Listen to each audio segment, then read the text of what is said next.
y quiero tomar una porción de la escritura acá que nos va a servir como base, como introducción al tema de esta noche, con la ayuda de Dios, por supuesto. Amén, hermano. Ya viene el descanso, ahorita agota la energía, porque ya vienen los días de descanso ahí.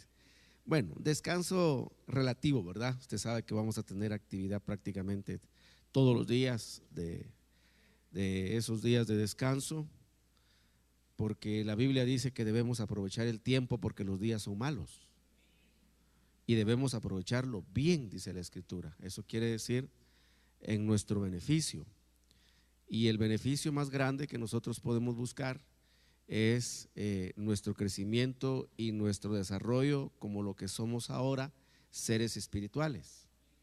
Amén. A partir del momento de entregar nuestra vida a Cristo, dejamos de ser seres naturales, porque ya en nosotros está la vida de Dios, y donde está el Espíritu de Dios, hermano, está la naturaleza misma del Señor, y eso cambia totalmente el panorama. Amén. Yo le voy a invitar entonces que usted, como le repito, en la cita Colosenses capítulo número 1, los versos número 9 y verso número 10. Dice el apóstol Pablo escribiendo a la iglesia de Colosas: por esta razón también nosotros, desde el día que lo supimos, no hemos cesado de orar por vosotros y de rogar que seáis llenos del conocimiento de su voluntad en toda sabiduría y comprensión espiritual, para que andéis como es digno del Señor, agradándole en todo, dando fruto en toda buena obra y creciendo en el conocimiento de Dios. Leamos el verso 11. Fortalecidos con todo poder según la potencia de su gloria, para obtener toda perseverancia y paciencia con gozo. Verso 12. Dando gracias al Padre que nos ha capacitado para compartir la herencia de los santos en luz. Amén. Bueno, hermano, hay algo que es, creo yo, vital, entre muchas otras cosas, que no debemos nunca perder de vista los que profesamos conocer a Dios por medio de Jesucristo, es decir, los que profesamos ser salvos, los que confesamos que Jesús está en nuestro corazón, que le hemos entregado nuestra vida, que hemos abierto nuestro corazón para recibirle, como dice la Escritura, a los que le reciben les da el derecho de llegar a ser llamados hijos de Dios. Hermano, para nosotros es bien importante, fíjese, poder establecer la diferencia entre conocer la voluntad de Dios y entender la voluntad de Dios. Esto lo estamos aprendiendo con más detalle a través de los discipulados, pero hoy quiero tomar algunas ideas básicas para esto. Sabe que muchas personas dicen conocer la voluntad de Dios, pero no es lo mismo conocer la voluntad de Dios a entender cuál es la voluntad de Dios. Porque cuando conocemos pero no entendemos, nuestra vida no tiene beneficio, porque solamente es conocimiento. Y la Biblia dice que el conocimiento envanece, y la Biblia dice que la letra mata. Entonces, en vez de hacernos bien, nos puede hacer mal el conocimiento. ¿Me explico? Sino que debemos entender, hermano, la necesidad que tenemos como hijos de Dios, no solamente de conocer la voluntad de Dios, sino de entender también la voluntad de Dios. Dice entonces en este verso 9, porque hacia ese punto quiero avanzar, voy a dejar la primera parte del verso 9 y quiero ubicarme más o menos a la mitad del verso. Lo vamos a corroborar en la proyección, usted lo corrobora en su Biblia para que tenga la certeza que no le estoy dando gato por liebre, ¿verdad? Dice Pablo: no hemos cesado de orar por vosotros y de rogar que seáis llenos del conocimiento de su voluntad. Amén. Ese conocimiento, hermano, es el que nosotros adquirimos cuando leemos la Biblia, es el conocimiento que adquirimos cuando escuchamos algún mensaje, una predicación, una enseñanza discipular, una escuela dominical, Es decir, cada vez que nosotros nos exponemos a la exposición de la palabra de Dios, estamos adquiriendo conocimiento. Y eso es muy importante, para no ser interpretado mal en lo que dije en un principio. Debemos tener conocimiento de Dios, pero luego, hermano, debemos pasar a estos dos aspectos, como dice la Biblia, que vienen a darle forma al entendimiento, y es la sabiduría y la comprensión espiritual. Entonces, el conocimiento de la voluntad de Dios es toda instrucción que nosotros recibimos con base en la palabra de Dios, toda instrucción que nosotros recibimos con base en la Escritura, es decir, en la Biblia. ¿Me explico? Porque la Biblia dice que toda Escritura es inspirada por Dios. Amén. En el discipulado de esta semana que vamos a recibir, hermano, usted va a aprender por lo menos un poquito, no con mucha profundidad, pero para poder determinar la diferencia que hay entre inspiración, revelación e iluminación de la palabra, porque son cosas que se suelen confundir. Ahora, la inspiración de la palabra, hermano, es aquella obra que el Espíritu Santo hizo en hombres de Dios, los cuales fueron escogidos de antemano por Dios para que pudieran escribir la Biblia. Yo he escuchado, quizá usted también habrá escuchado, que hay personas que dicen: yo no creo en la Biblia porque fue escrita por hombres. Y la verdad es que aunque la hubiera escrito Dios con su puño y letra, tampoco la creerían. Porque el que no quiere creer, hermano, no va a creer. ¿Quién nos puede obligar a nosotros a hacer lo que no queremos hacer? Y Dios en ese sentido es muy respetuoso, porque a nadie, hermano, obliga, a nadie forza para que pueda tener un acercamiento, para que pueda tener comunión con Él.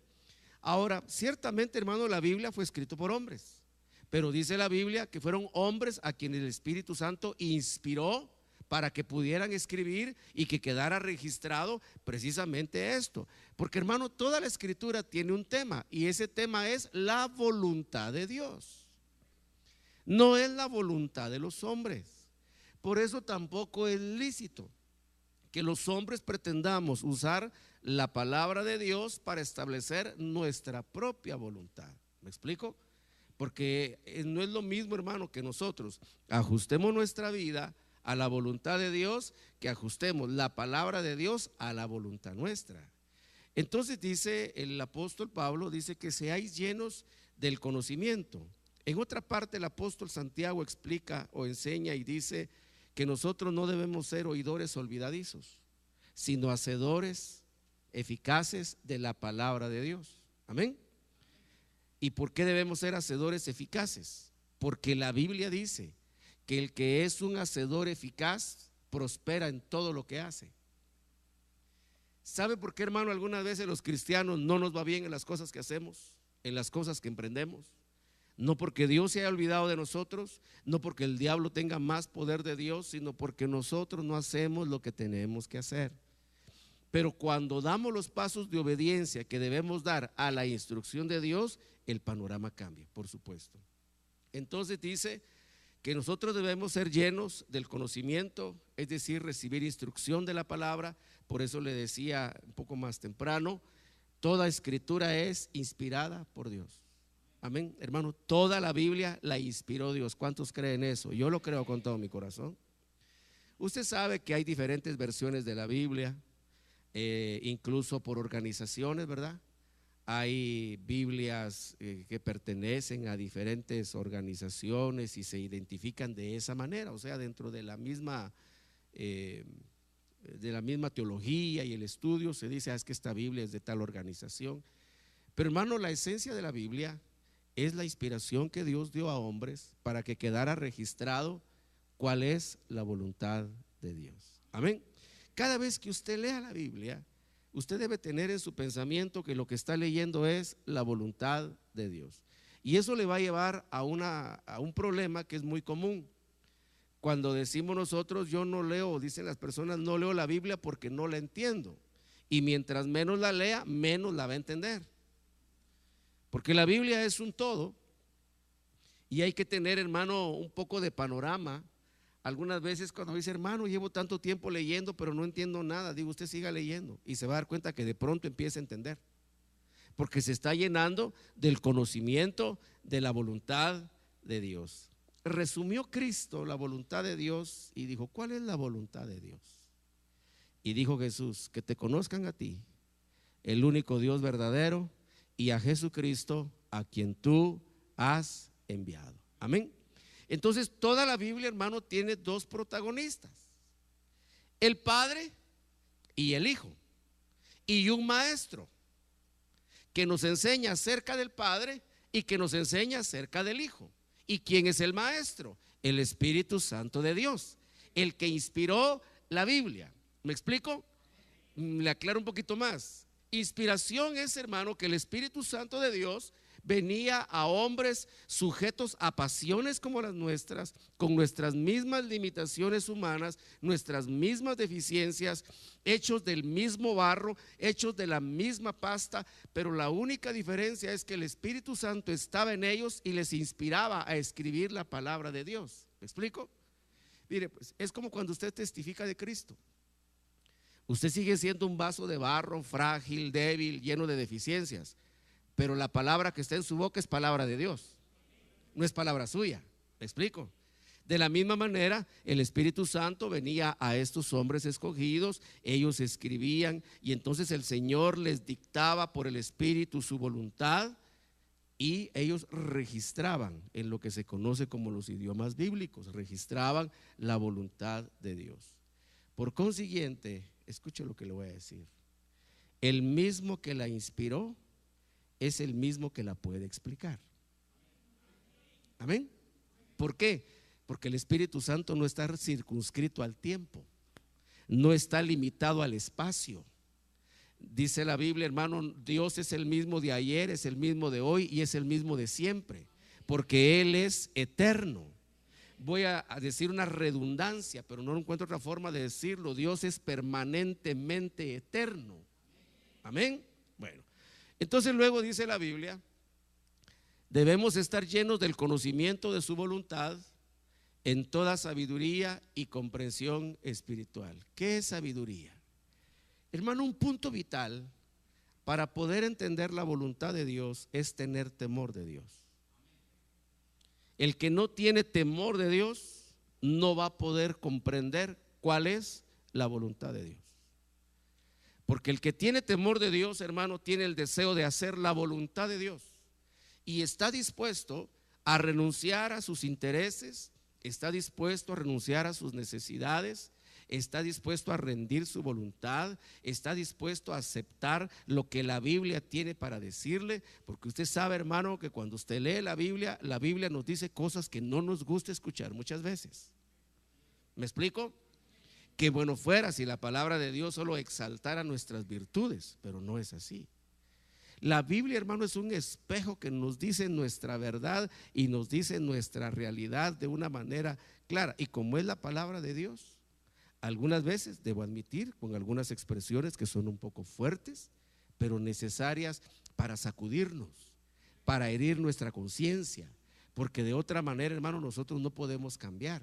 Sabe que si nuestra conciencia no está herida, nosotros no tenemos posibilidad de cambio. Porque la conciencia, hermano, es ese punto catalizador del entendimiento de lo que Dios quiere y el reconocimiento de lo que yo no puedo hacer por mis propias cuentas. Amén. Bueno, ahora dice la Biblia, el tema que le quiero compartir hoy, esto que le dije ahora solo es un preámbulo y no me voy a detener más ahí, solo quiero ir al verso 10 por esta razón. Hermano, conocer la voluntad de Dios tiene que llevarnos a una forma de vida. Dice, llenos del conocimiento de su voluntad. Yo voy a quitar esto ahora solamente para conectarlo aquí, no alteren nada al texto, usted lo puede verificar conmigo y lo vamos a leer así: que seáis llenos del conocimiento de su voluntad para que andéis como es digno del Señor. Entonces, ¿para qué nos tenemos que llenar del conocimiento de la voluntad de Dios?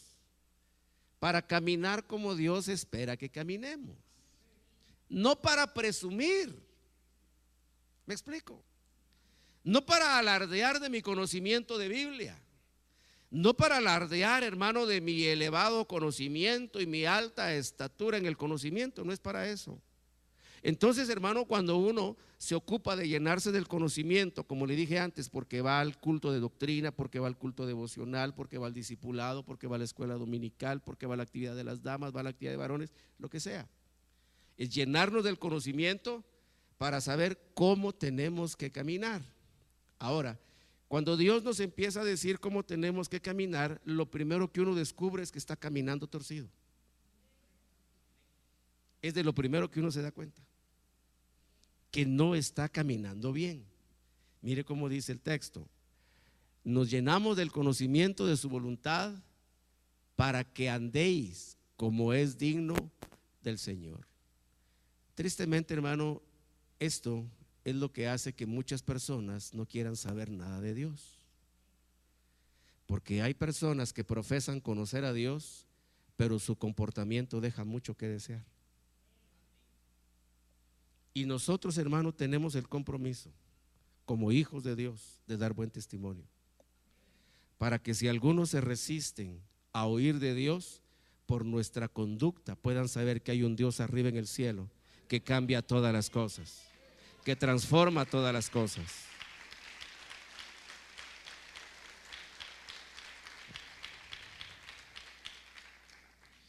A muchos de nosotros, hermano, el Señor en su misericordia nos ha rescatado de conductas y vidas viciosas, promiscuas, desordenadas, quizá drogas, alcoholismo, hermano, una serie de vicios. Si nosotros profesamos conocer a Dios, pero nuestra vida no cambia, entonces no conocemos a Dios. ¿Me explico? Porque el que conoce a Dios experimenta cambios, no violentos. Hermano, yo nunca soy un promotor de cambios demasiado bruscos, excepto en las áreas que sí se puede y se debe. Pero, hermano, hay aspectos de nuestra vida que deben ir mostrando cambios graduales. Por ejemplo, nuestro temperamento. Hermano, ¿quién puede cambiar su temperamento de la noche a la mañana? Nadie. El hombre más manso que ha pisado este planeta, y eso lo dijo el Señor, el hombre más manso y más humilde, ¿sabe cuánto tiempo le llevó a aprender a ser manso y humilde? 40 años. Necesitó 40 años de trabajo profundo de Dios para convertirlo en el hombre más manso y humilde que ha habido sobre la tierra. Es decir, después de Cristo, por supuesto. Entonces, hermano, hay aspectos donde uno debe entender que hay un tiempo que es necesario que se invierte, que vaya transcurriendo para que podamos modificar nuestra manera de andar. Yo creo que me explico correctamente cuando estoy diciendo en esto, no nuestro andar físico, paso de ganso, paso de balletista, no así, ¿verdad? Paso de gastador, sino nuestro comportamiento. ¿Cuántos están conscientes que necesitan cambiar su comportamiento? Yo soy el primero en levantar la mano. Conscientes, hermano, que lo que nosotros llamamos carácter, que visto con un poco más de detalle no es así, pero voy a usar la idea para explicarme. Que nuestro carácter, hermano, debe mostrar cambios. Usted sabe que a veces el alma es muy empecinada y dice, no, yo así soy, así me tienen que aceptar. Hasta canción hizo alguien por ahí de eso, ¿verdad? Dijo, así nací y así me moriré. Quiera Dios que no se haya muerto así, que haya conocido a Cristo en el camino y que haya cambiado, hermano. Porque debe haber en nuestra vida un testimonio de que tenemos conocimiento de Dios. Amén. Bueno, dice, ¿cuál es la meta de andar como es digno del Señor? Agradarle en todo. ¿Y por qué? Hermano, cuando Dios se agrada de la vida de una persona, ¿qué le niega? Nada. ¿Por qué Cristo caminó sobre el agua? ¿Por qué Cristo, hermano, multiplicó pan y pescado para alimentar multitudes? ¿Por qué Cristo sanó enfermos? ¿Por qué Cristo resucitó muertos? ¿Por qué Cristo echó fuera demonios? ¿Porque tenía superpoderes o porque agradaba a Dios?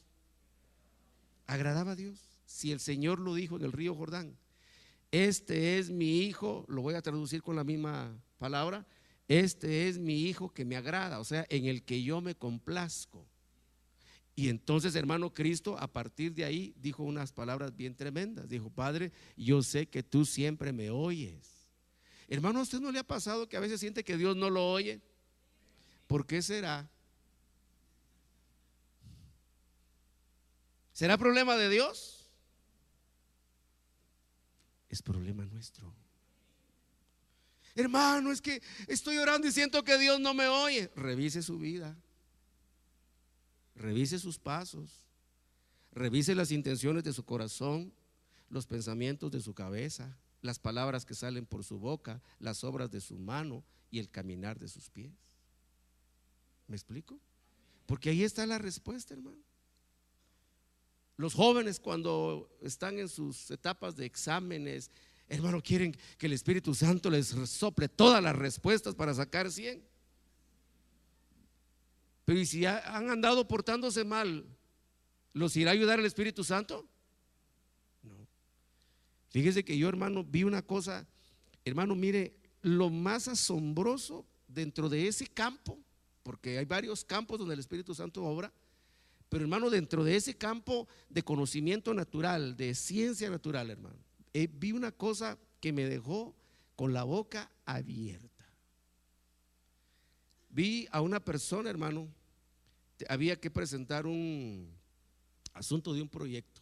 Yo me desempeñé en el campo de la construcción y, hermano, ya no había tiempo para hacer ciertas cosas y una empresa muy fuerte, hermano, requería que se hicieran ciertos cálculos y no había tiempo, o sea, era imposible. En aquellos días incluso la tecnología no es como es ahora. En aquellos días las computadoras, hermanos, sacaban unas perchas de papel impreso así con cálculos, hermano, es una cosa tremenda eso, muy diferente, pero estábamos a la moda, era la tecnología del momento. Y fíjese, hermano, que voy a decir, con cálculos mentales muy rápidos se llenaron todos los renglones, todo, hermano. Y bueno, Señor, todos cristianos, bueno, Señor, en tus manos. Esto había que enviarlo de todas maneras a un proceso de computación, pero los resultados tardaban 3 días y ya no se podía esperar. Y bueno, la información se fue así, fíjese, como le digo. ¿Sabe qué me asustó, hermano? Que la exactitud de los cálculos hechos, pero a la velocidad del pensamiento, cuando vinieron los resultados de la computadora, eran del 98% de exactitud. O sea, yo creo que el Espíritu Santo a uno lo puede ayudar hasta en esas cosas, hermano. Yo lo creo. ¿Pero a quiénes? A los que agradan a Dios. Hermano, perdí el examen porque el Espíritu no me ayudó. ¿Y cómo te estás portando? Mire, lo que le voy a decir ahora quizá no viene al caso, pero se lo voy a decir. Mire, hermano, yo me pongo a pensar. Usted va, por ejemplo, a las celebraciones que hacen en los colegios. Usted sabe que todos los colegios tienen de parte del Ministerio de Educación que celebrar ahora el día de los abuelitos, el día del árbol, el día de no sé qué, y hacen sus festejos, ¿no? Pero usted se ha dado cuenta, hermano, la música que ponen a sonar en los eventos que hacen los colegios. ¿Se ha dado cuenta de eso? Hermano, es una música que yo siento que zafa el cerebro, fíjese, de ahí de su horrorosa, hermano. Y digo yo, ¿cuándo estos muchachitos van a desarrollar un mejor cerebro oyendo ese tipo de música? Pum, pum, pum, pum, pum, pum, pum, pum. Y hermano, ¿cómo se les hará la cabeza a los niños allá adentro? Y son los maestros los que lo ponen, hermano. Fíjese. Y de repente ya ellos se sacuden al ritmo de la música también. Hermano, todo eso influye en la formación. ¿Me explico? Ahora, dice el texto, para que andéis como es digno del Señor, agradándole cuando estoy en la iglesia, agradándole cuando mis papás me están mirando, agradándole cuando accidentalmente me encontré al pastor en el centro comercial. Hermano, usted no gana nada portándose bien delante de mí. De todas maneras no me impresiona. Pero usted gana mucho si usted se porta bien delante de Dios y agrada a Dios, porque Él es el soberano, de Él provienen todas las cosas, Él es fuente de toda enseñanza, de toda sabiduría, de toda gracia. Porque ¿qué sirve, hermano, que uno se porte bien delante de los hombres y se porte mal delante de Dios? Usted se recuerda lo que hemos hablado de integridad, ¿verdad? un comportamiento correcto. ¿Cuándo? Cuando no nos están mirando. Hermano, portarse bien cuando no nos están mirando. Mire pues, ¿usted nunca se ha puesto a hacer micadas frente al espejo cuando nadie lo está viendo? ¿Sí o no? Y se pone a ver los bíceps y hermano. ¿Por qué tiene esa confianza? Porque nadie lo está viendo, excepto Dios. ¿Me explico? Y usted cree que el Señor le dice: ¡hala, pero qué fisiquín estás! No, hermano. De plano que estás comiendo mucha mojarra, por eso estás fisiquín. Dios tenga misericordia de nuestro país, hermano, en el nombre de Jesús. Dios tenga misericordia de esta tierra. Y nos ayude el Señor, hermano. Necesitamos mucho la ayuda de Dios. Y nosotros los cristianos tenemos una gran responsabilidad en que eso sea así. Que por amor a nosotros el Señor tenga misericordia de esta tierra. Que la tierra produzca alimento, que la tierra produzca sustento, hermano, por sus hijos. Amén. Porque no hay justo desamparado ni su simiente que mendigue pan. Yo bendigo a Dios, hermano, por el sustento que Él pone en su mesa, el calzado en sus pies y el vestido en su cuerpo, por el lecho donde usted descansa y el techo que lo cubre y lo protege. Bendigo a Dios por su trabajo, por la salud que le da en su cuerpo. Bendigo a Dios por la bendición de su espíritu y la restauración de su alma, porque Él es bueno. Amén. Entonces, hermano, portémonos bien, hombre. ¿Me explico? Portémonos bien. Si no se trata que el pastor va a venir con un chicote de 5 aceros en la punta, hermano. No, así no. Lazos de amor, dice la Biblia, hermano. Con lazos de amor te rodeé, dice el Señor, y con amor Él nos atrae. Pero esa operación está a punto de terminar, hermano, y de abrirse la etapa más horrorosa que jamás se haya conocido en todo el universo. ¿Qué es agradarle a Dios? Dando fruto en toda buena obra. Amén. Hay que dar fruto. Dice la Biblia: el árbol que no da fruto, Dios lo corta. Dijo Juan el Bautista: mirad, dice, el bieldo ya está puesto para cortar los árboles que no den fruto. Entonces, en otra parte dice la Biblia que por sus frutos el árbol es conocido. Decía un predicador muy tremendo, hermano, ya un predicador del siglo XVIII, tremendo hombre de Dios, una sabiduría tremenda que tuvo de Dios ese predicador. Y decía él que había que predicar en todo momento, en todo lugar, en todas partes había que predicar. Y si te da tiempo, decía, entonces habla. ¿A qué se estaba refiriendo? Nuestro testimonio. ¿Sabe que la Biblia dice que somos fragante aroma para Dios entre los que se salvan y entre los que se pierden? Pero a veces cuando los salvos están entre los perdidos, en vez de tener fragante aroma, toman la fetidez del mundo perdido, del mundo de los impíos, y nos diluimos, hermano, en medio de ese ambiente que no es agradable a Dios. Dios espera que nosotros demos fruto en toda buena obra. Aquí regresa otra vez a este punto, mire, y creciendo en el conocimiento de Dios, que es por donde empezó acá. Entonces el conocimiento de su voluntad nos lleva al conocimiento de Dios. ¿Me he explicado hasta acá? Bueno, ahora dice la Biblia, usted me acompaña a la carta a los Efesios, capítulo número 1.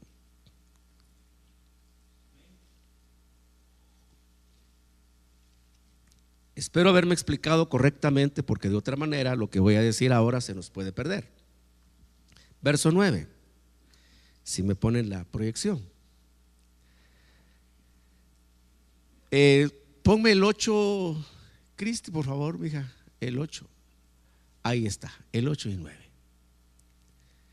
¿Cómo es la tecnología en la mano de los jóvenes, verdad? Rápidos. Dice, regresa, mire la expresión de Colosenses: en toda sabiduría y discernimiento nos dio a conocer el misterio de su voluntad. Fíjese pues, Colosenses dice que seáis llenos del conocimiento de su voluntad. Entonces yo le voy a poner esto un poquito ilustrado. Usted viene, hermano, y muy cuidadoso y dedicado, usted lee su Biblia, usted no entiende nada, pero la lee igualmente, porque el pastor dijo, léala igualmente, y usted la lee. Con el tiempo usted va pudiendo ubicar en dónde están los diferentes libros, ya no busca Efesios allá a la par de Deuteronomio, sino que ya sabe más o menos la estructura cómo está, ¿verdad? Ya sabe quién es David, quién fue Salomón, quién fue Moisés. Hermano, ya usted tiene conocimiento de todo ese tipo de cosas. ¿Me explico? Ya usted va asociando y va relacionando, va conociendo la voluntad de Dios. De pronto se encuentra con algo que inmerso en todo ese conocimiento hay un misterio. ¿Qué es un misterio? Desde la perspectiva bíblica, un misterio, hermano, es una verdad que está amarrada, que está contenida en la palabra, y esa verdad necesita ser revelada, es decir, sacada desde su encriptamiento. Esa verdad necesita ser desatada y traída a la luz. Aquí permítame decir algo: no puede haber revelación si no es sobre la base de la inspiración. ¿Me explico? No puede haber revelación al margen de la Biblia. Eso no es el orden de Dios. Entonces, dentro de lo registrado, de lo inspirado, mire cómo dice la Escritura: nos dio a conocer el misterio de su voluntad. Pero ¿dónde dejó el Señor el misterio de su voluntad? ¿Flotando en el aire o en la palabra que está escrita? En la palabra que está escrita. Entonces, hermano, empezamos nosotros a leer con detenimiento, con cuidado la Escritura, vamos teniendo panorama, nos vamos relacionando, nos vamos asociando. Hoy en día, hermano, incluso tenemos la oportunidad y el privilegio acá en Guatemala, en la iglesia del hermano Sergio Noriega, iglesia Betel, es la sede de la Universidad Elim, o sea, es una universidad de teología. Hay hermanos de acá de la iglesia que ya se graduaron de ahí, y otros se van a graduar este año, y otros se gradúan el otro año, de teólogos. A mí ya me va a dar pena predicar en esta iglesia, hermano, ante sus eminencias. Pero ¿qué le quiero decir con esto? Que ahora usted, hermano, y lo único que usted necesita para inscribirse ahí, obviamente pagar su mensualidad, y tener una carta que yo como pastor le debo extender, avalando que sí, usted está respaldado por esta congregación para estudiar teología, ¿ya? Lo bonito de la Universidad de Lim es que toda la estructura de los temas de teología son con base en la doctrina que heredamos del apóstol Otoniel Ríos Paredes. Y ese es un enfoque precioso, ¿verdad? Le digo por esto, porque usted, hermano, incluso puede estudiar teología y aprender de homilética, de hermenéutica, de exégesis, de hipérboles, parábolas, y usted puede aprender todo eso. Pero con todo ese recurso didáctico y técnico hasta cierto punto, la voluntad de Dios sigue teniendo un misterio, que a menos que el Espíritu Santo de Dios lo traiga a luz, nos quedamos de noche, hermano. ¿Me doy a entender? Ahora note cómo dice la Biblia, porque el tema de esta noche se llama así: el misterio de su voluntad. Dice entonces, ahora ya me ubico, nos dio a conocer el misterio de su voluntad. Este nos, ¿a quienes incluye? Ese nos, hermano, abarca a los hombres que fueron inspirados por el Espíritu Santo de Dios para escribir la Biblia, principalmente en lo que concierne a nosotros, el Nuevo Testamento. Hermano, el Antiguo Testamento debemos leerlo, y debe usted, hermano, llenarse de ese conocimiento, pero tenemos más responsabilidad ante el Nuevo Testamento que ante el Antiguo Testamento. Hoy en día, hermano, toda doctrina herética que usted oye en el ambiente es basada en el Antiguo Testamento. Eso necesitaría que yo tuviera más tiempo para explicarle por qué. Solo se lo digo como parte de lo que usted debe saber. Pero en cuanto a nuestra responsabilidad de llenarnos del conocimiento de Dios, es el Nuevo Testamento. Entonces resulta, hermano, y usted lo puede encontrar desde el libro de los Hechos, cómo el Señor escogió a Pedro, a Pablo, a Judas, a Santiago, a Juan, ¿y a quién más? Lucas, Mateo, Marcos, para escribir la Biblia. Y entonces viene cuando Pablo dice, nos dio, es decir, a ese grupo de hombres que tuvieron inspiración del Espíritu Santo de Dios para escribir la Biblia. Hay un segmento de libros que se le llaman libros apócrifos. Y de eso, hermano, llama realmente la atención. Y yo no sé si usted tendrá números, yo solo tengo la idea que es un tiempo carísimo de televisión, por ejemplo, y voy a decir los nombres. Tiempo de televisión en History Channel, en Nat Geo. Hermano, ¿cuánto costará el minuto de transmisión ahí? Eso ha de costar, hermano, unas cantidades astronómicas de dinero. Y entonces a mí me lleva a pensar, hermano, ¿quién pagará, por ejemplo, que se invierta 1 hora de transmisión para hablar de cosas que no están en la Biblia? ¿A quién le interesará eso? Y usted encuentra ahí el evangelio de no sé quién y el no sé qué, libros apócrifos. El interés de ellos no es predicar el evangelio, el interés de ellos es desacreditar el evangelio. ¿Quién les pagará, hermano? Porque yo voy a ir con el que les paga, a ver si me paga mi hora de televisión ahí, hermano, para predicar la verdad de Dios. ¿Me explico? Entonces, hermano, todo lo que aquí está registrado, lo que fue inspirado, lo que estos hombres de Dios escribieron, tiene contenido un misterio en cuanto a la voluntad de Dios. La Biblia tiene más de un misterio, pero ahora yo me estoy enfocando en esto, pero hay más, hermano. Está el misterio de Cristo, está el misterio del evangelio, y así creo que se mencionan varios, pero voy a este. ¿Y cuál es el misterio de la voluntad de Dios? Encierre ahora esto en una sola expresión y preguntemos, ¿cuál es el misterio de la voluntad de Dios? Gracias a Dios por esta proyección. Aquí yo me puedo apoyar y poner esto. Fíjese pues, dice, según el beneplácito que se propuso en Cristo. Cristo agradó al Padre, y entonces el Padre decide o se propone hacerlo todo por medio del Hijo, de tal manera que nada puede llegar a Dios si no es por medio de Jesús. Hay un solo mediador entre Dios y los hombres, y se llama Jesucristo. No hay 2 caminos, ni 3 caminos, ni 5, ni más de un intercesor, uno solo, y se llama Jesús. Mire cómo lo dice la Biblia. ¿En quién se propuso Dios? En Cristo. En nadie más. ¿Me explico? Hermanos, es fundamento doctrinal de nuestra fe cristiana evangélica. Ahora, dice, y aquí empieza esto. Yo no sé cómo me va a ir yo en el tiempo, yo creo que ya no me está quedando mucho por ahí, ¿verdad? Bueno, dice, con miras a una buena administración. Los que tienen la versión de las Américas van a encontrar que estas 2 pequeñas frases acá se pueden contraer en una sola, y yo voy a usar la aclaración que hace la versión de las Américas. Está sobre el margen izquierdo, si no recuerdo mal. Dice, con miras a una buena administración del cumplimiento de los tiempos.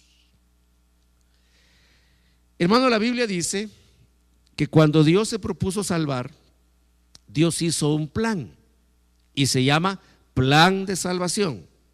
Si usted quiere, pongámosle apellido para que nos formemos una idea más completa. Plan de salvación de Dios o plan de salvación divina. No es humano, es de Dios. ¿Me explico? Bueno, como todo plan que uno conoce, ese plan tiene objetivos, ese plan tiene metas, ese plan tiene un cronograma, y ese plan tiene plazos. Yo me quiero enfocar ahora un poco más en los plazos. Es decir, cuando llegan las fechas establecidas por Dios, Dios ha hecho todo un trabajo de preparación previo de lo que Él va a salvar, para que cuando llegue el plazo que se debe cumplir, el que esté preparado es beneficiado, y el que no se preparó, no porque no hubo recursos, sino porque no quiso, obviamente pagará las consecuencias. ¿Me explico? Y hermano, en la Biblia Es decir, en el plan de Dios no hay plazo que no se cumpla. Le pongo un pequeño ejemplo. El día que usted entró en el mundo, hermano, el Señor le asignó un número de años para que usted esté aquí en esta tierra. Amén. Y usted no puede hacer absolutamente nada por cambiar eso.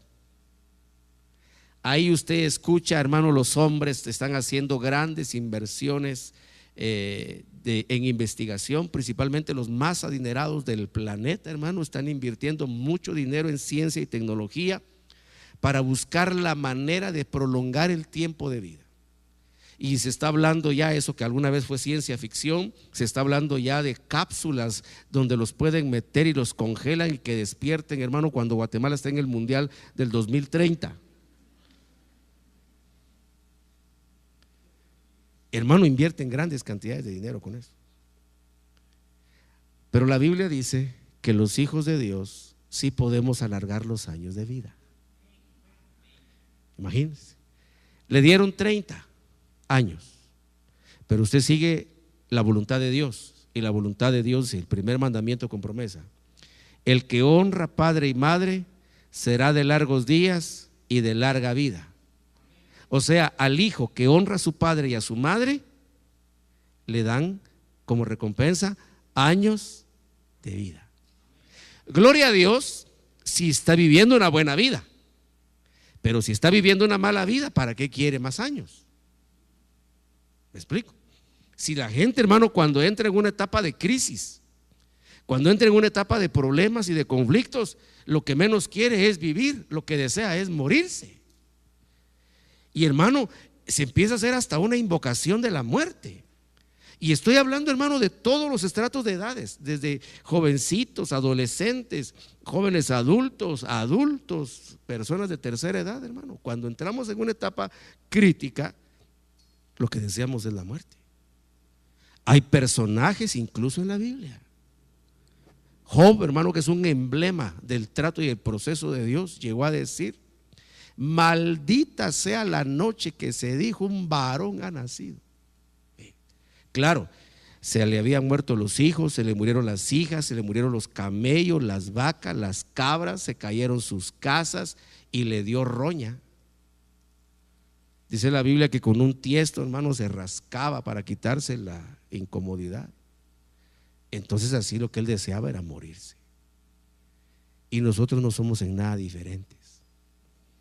Hermano, cuando caemos en una crisis espiritual, emocional o material, o sea, es decir, profesional o de trabajo, lo que el ser humano desea es morirse. ¿Me explico? Pero en Cristo la realidad es distinta, porque Cristo es esperanza de vida y no de muerte.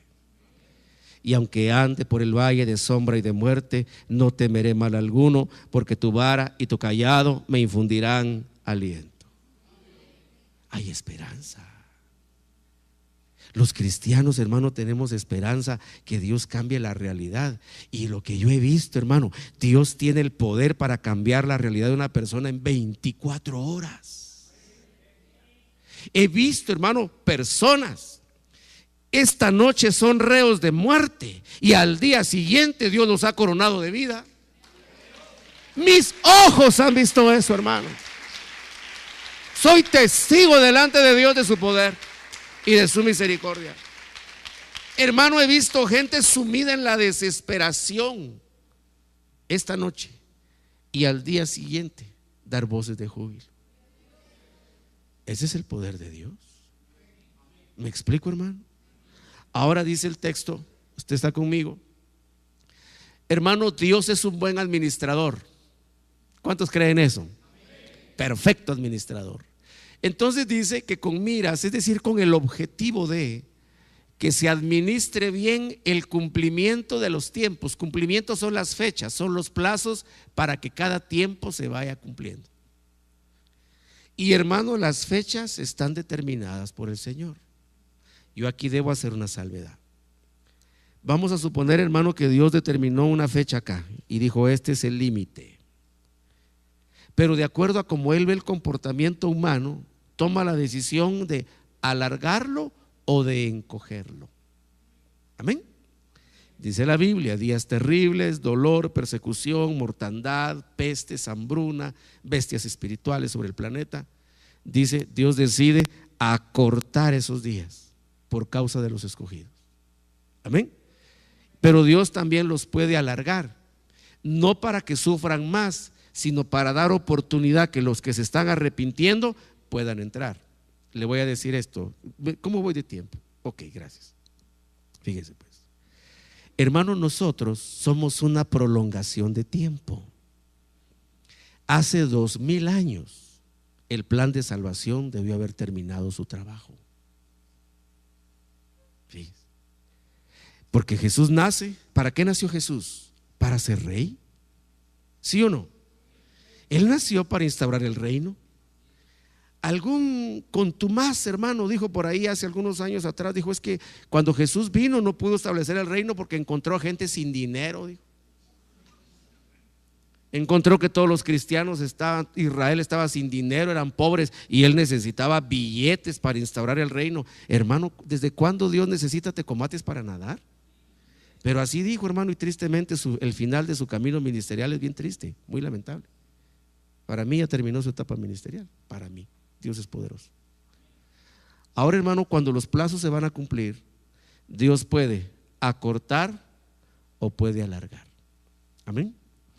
Fíjese que hoy en día hay un punto que es polémica. Aquí con nosotros todavía no, pero en países más desarrollados, que es, hermano, el famoso caso de la eutanasia o la muerte asistida. Que una persona, fue muy famoso un caso hace unos meses atrás, de una mujer joven padeciendo de cáncer. Dijo ella, como donde ella vivía la ley se lo permitía, decidió la fecha que se iba a morir. El día antes de que se cumpliera el plazo hubo un alegrón en las redes sociales porque ella dijo que no lo iba a hacer, y ahí estaban las felicitaciones, las palabras de aliento. Al otro día dijo: no, de todas maneras sí, hermanos, y tomó algunos medicamentos y se murió. ¿Qué la llevó a esa decisión? El dolor y el sufrimiento. Amén. Ahora, cuando una persona está pasando por una mala situación, lo que invoca no es la vida, invoca la muerte. Entonces, hermano, cuando viene el Señor y establece los plazos, fíjese, lo que Él espera es que cuando se cumple el plazo, nosotros hayamos llegado a la meta. Nace Jesús, Él viene como rey, va a instaurar el reino, pero resulta que encuentra a la gente en una condición espiritual deplorable. Ahí sí, como dijo aquella salmista del diablo, ¿verdad? Ciega, sorda y muda. Hermano, un pueblo que no miraba, un pueblo que no oía, un pueblo que no sabía, un pueblo que no entendía. Su corazón duro. Les predicó la palabra, no la creyeron, lo rechazaron. Entonces dijo Dios: yo voy a hacer entrar a otros que van a recibir esa salvación, pero necesito 2000 años para que entren. ¿Y qué hizo Dios? Alargó 2000 años. Como es el soberano del tiempo, es el soberano de la eternidad. Y entonces, hermanos, se alargó el plazo y se organizaron las generaciones, y así nacimos nosotros, producto de la misericordia de Dios.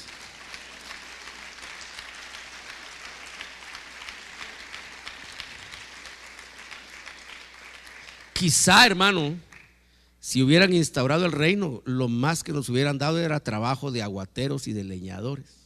No lo sé. Pero cuando se alargó el plazo, dijo el Señor: estos estaban llamados a algo grande y no quisieron. Ahora se los vamos a dar a estos otros. Y Dios tuvo fe en nosotros, hermano, de que íbamos a escuchar y que íbamos a creer. Por eso, hermano, perdone cómo lo voy a decir, yo espero darme a entender correctamente. Por eso, hermano, usted es más listo de lo que usted cree. El día que abrió su corazón a Jesús, hermano, usted estaba agarrando un premio enorme. Y el día que el Señor lo lleve a la meta final, hermano, va a ser una cosa exageradamente hermosa. ¿Qué le digo yo? Ahora, volviendo al punto, dice: en la administración de los tiempos, es decir, aquí está el misterio de la voluntad de Dios: reunir todas las cosas en Cristo. Amén. Quiero que vea conmigo los dos ámbitos: las que están en los cielos y las que están en la tierra. Para entender un poco mejor esto, y creo que cuento con los minutos necesarios, por lo menos para bosquejárselo, yo le voy a pedir que usted me acompañe al libro del Génesis. Porque si vemos por qué se separó, vamos a entender cómo se va a reunificar. Amén. Génesis 1, verso número, desde el 1. Solo que me vas a hacer un favor, lo dejas libre para que lo vayas subiendo y lo vayas bajando. ¿Sí? ¿Puedes hacer eso? Y más todavía, ¿verdad? Génesis 1. Bueno, quiero que usted me ponga ahora, me regale su atención con su Biblia abierta, comprobando usted los textos de la Biblia. Fíjese pues: en el principio creó Dios los cielos y la tierra. Entre el 1:1 y el 1:2, hermano, hay un tiempo abismal, una gran cantidad de tiempo. Hay un juicio de Dios, hubo un desorden en la creación. El Señor se vio la necesidad de provocar un cataclismo, y el resultado es que la tierra que fue creada en el principio se queda sin orden y vacía, producto de un juicio divino. ¿Me explico hasta acá? Pero voy a lo que me interesa ahora. Pero la tierra estaba cubierta por tres, voy a decir, cosas: tinieblas, agua y el Espíritu de Dios. Amén. ¿Lo ve? La tierra estaba desordenada y vacía, pero está cubierta de agua, tinieblas y del Espíritu de Dios. Hermano, el Espíritu Santo de Dios estaba haciendo un trabajo de custodia en el planeta. Eso se lo prediqué el domingo. El Espíritu Santo, hermano, estaba reteniendo.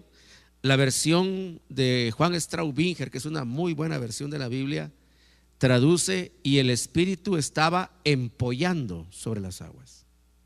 Es decir, hermano, como lo que hace la gallina sobre sus huevos, se echa sobre ellos y los empolla. Es decir, permanece ahí hasta que la vida va a retornar. Porque usted sabe, hermano, un huevo, si usted se lo come, pero puede llegar a ser pollito, ¿sí o no? Usted se come el huevo, está un pollo en proceso. Y usted se lo come en huevo y se lo come ya campero también, ¿verdad? Porque usted, hermano, por la misericordia de Dios, le entra todo. Entonces, fíjese pues, yo me voy a enfocar en esto, en las aguas. Note que todo el orbe estaba cubierto de aguas, las aguas cubiertas de tinieblas, y el Espíritu de Dios cubría todo lo demás. Por algo le prediqué el domingo y otras cosas más que habría que ver. Subamos ahora los siguientes versos del 3 al 6, si cabe ahí, por favor, Kiki. Ahí está. Ahí viene el proceso de la luz.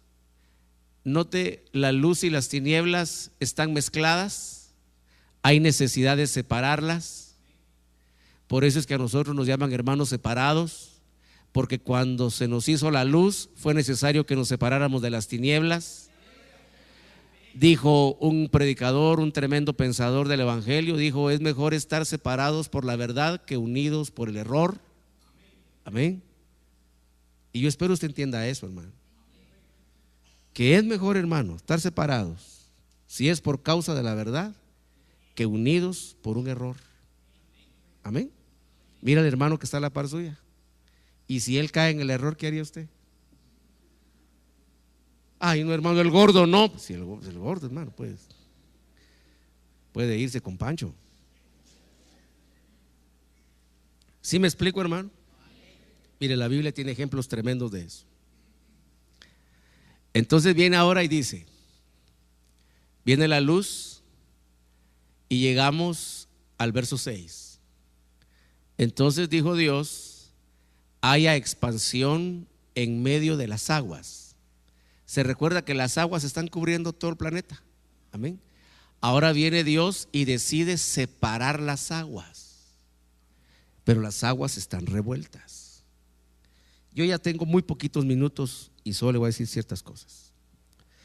Hermano, los hombres de ciencia han demostrado hoy en día que la vida vino del agua. Por supuesto que ellos, hermanos, son bien fantasiosos, hermano. Hay que tener mucha fe para creer en lo que ellos dicen.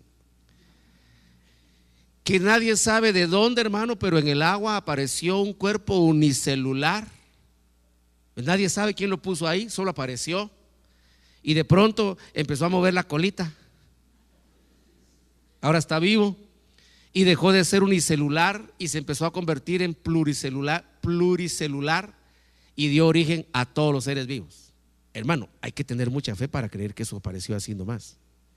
Nosotros sabemos que fue Dios el que lo hizo. No me muevas la proyección que tú tienes, solo ahí en su Biblia usted va, hermano, al verso número, déjeme ver, verso 20. Y dijo Dios: llénense las aguas de multitudes de seres vivientes. Quédese hasta ahí nada más, no siga la otra parte. Llénense las aguas de multitudes de seres vivientes. ¿Qué producen entonces las aguas? Seres vivientes. Están atrapados ahí. ¿Me explico? Por eso es una verdad lo que se dice, que el agua es el origen de la vida. Y por eso es que el agua la necesitamos para sustentar la vida. Dicho sea de paso, hermano, cuidemos el agua. No desperdiciemos el agua. ¿Me explico? Dios se agrada que seamos responsables. Si usted, hermano, se va a lavar los dientes, prenda, haga lo que va a hacer, cierre la llave, se cepilla sus dientes, la prende, se enjuaga y la vuelve a apagar. Hay muchos hombres que tienen el pésimo hábito, abren la llave, ponen la rasuradora ahí y se empiezan a afeitar, el agua saliendo y ellos, hermano, dándose la gran afeitada. No hay que desperdiciar el agua. Amén, hermano. Gloria a Dios. Entonces fíjese pues, ¿qué producen las aguas? Seres vivientes. ¿Estamos de acuerdo en eso? Pero Dios decide separar las aguas de las aguas. Es decir, las aguas de abajo de las aguas de arriba. Y Dios decide abrir un espacio que le llamó expansión. Use un poco su imaginación. Yo sé que usted mira películas, hermano, y usted ha visto a veces cuando hacen esas tomas de ciencia, hermano, que uno ve, se queda maravillado, ¿verdad? De ver la tecnología, lo que logra. Imagínese usted, hermano, separándose, pero imagíneselo en tercera dimensión, en IMAX, hermano, así con sonido surround, hermano, separándose las aguas. Aquella masa de agua que empieza a elevarse y se van las aguas de arriba al lugar que Dios les tiene asignado y se quedan separadas las aguas de abajo. Pero ¿qué se va a producir en las dos aguas? Seres vivos. Las aguas de abajo dieron lugar a todos los seres vivos que usted conoce, y ahí estaban también los dinosaurios, hermano. Ahí estaba el tiranosaurio Rex, ahí estaba todo. Otro día le explico despacio esto. Ahí estaba usted también, hermano. Y las aguas de arriba, ¿qué produjeron? Seres vivos, ejércitos celestiales. ¿Me explico? Pero fue necesario separar las aguas. A partir de ahí, hermano, porque esto ocurrió por causa del pecado, la necesidad de la separación, pero vea usted cómo todo estaba junto, y por causa del pecado hubo que separarlo. Y hermano, a partir de ahí hubo generación de universos y estrellas. Eso lo dice la Biblia ahí en esos días, hermano. Lástima que usted no le aguanta la vigilia, si no nos quedamos viendo eso. Pero se separa todo, hermano, y allá van los puntos generadores de vida, hacia arriba y lo que queda abajo. Eso siguió una separación total. Adán, hermano, tenía como propósito volver a juntar cielo y tierra, y falló. ¿Y por qué falló? Por causa de Eva, que se dejó seducir por la serpiente. Ahora regresamos a Efesios. Yo creo que ya, ¿verdad? Bueno, regresamos a cita de Efesios que teníamos uno. Cristi, por favor. Ahora mire pues, dice la Biblia, ¿en dónde estamos? Aquí está. Subamos. Ahí está, ahí, gracias. ¿Cuál es entonces el misterio de la voluntad de Dios? Volver a juntar lo que se separó. Amén. Mire cómo dice acá: reunir todas las cosas, solo que esta vez en Cristo. Amén. Allá en Génesis se separaron, Ahora Dios ha decidido que se vuelvan a juntar. Lo de arriba, mire cómo lo dice la Biblia, de reunir todas las cosas en Cristo, las que están en los cielos como las que están en la tierra. ¿Se da cuenta que conserva la idea? Y el misterio de la voluntad de Dios es que en Cristo se reúna lo de arriba con lo de abajo. Ahora esto es posible porque Cristo quitó el impedimento, venció al pecado, venció al diablo y venció a la muerte, que es lo que produjo la separación. Y la voluntad de Dios es que todo se vuelva a juntar en Cristo y nosotros vamos en primer lugar para volver a juntar todas las cosas. Amén. ¿Me he logrado explicar, hermano?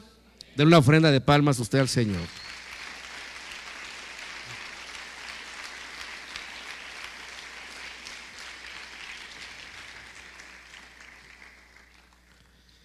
Entonces, hermano, nosotros somos, fíjese, protagonistas. Y yo le tengo que explicar estas cosas con más detalle. Somos protagonistas de la reunificación de todas las cosas. Hermano, ¿por qué nos escogió Dios para ser los primeros? Yo no lo sé. Honestamente, hermano, haciendo una evaluación de características de inteligencia, desarrollo, conocimiento, crecimiento y poder, hermano, nosotros no calificamos si hay creaciones superiores a nosotros. Pero dijo el Señor, ahora mi voluntad es volver a juntarlo todo en mi Hijo. ¿Y quiénes van primero? Ustedes. Entonces, hermano, resulta que el hecho de ser cristianos y el hecho de ser evangélicos, como se dice, abarca, hermano, mucho más allá de la simple idea de ser miembros de una iglesia, estar sentados en una silla, oyendo un gritón ahí, cosas de la Biblia. ¿Me doy a entender? Usted mismo es un misterio, hermano.